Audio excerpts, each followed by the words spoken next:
Now, I only want to add to this that the Barakat, as I have mentioned in reference to Muslim early Islamic history, can also be understood to be a psychological state of mind by some people.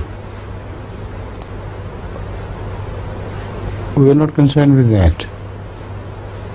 We are concerned only with the fact that these things did happen. Any man can explain it to satisfy his own self of the scientific behavior of things.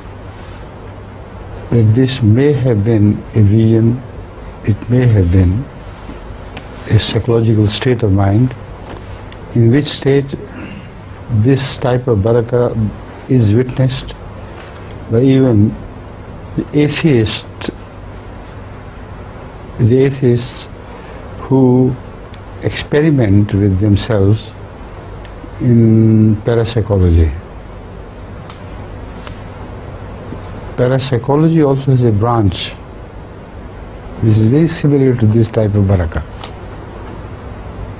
in which if a man is deeply convinced that he is being fed by something, or he is drinking some delicious drink, if he is deeply convinced, then he may also begin to taste the thing which is eating or drinking. Not only that, but somehow he feels fully refreshed. His hunger is satiated, and also his thirst is gone, is completely finished after he has experienced this drink, which was just an impression of his psyche. Now, these experiments have been conducted both in Europe and in America with the same results.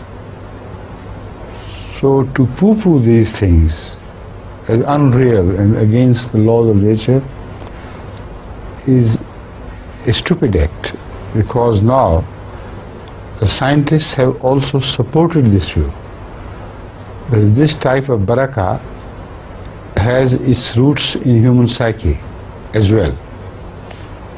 So I do not want to debate the issue whether the milk was actually increased and the food also was actually increased or not. We go by the most authentic witnesses of the period that things like this did happen,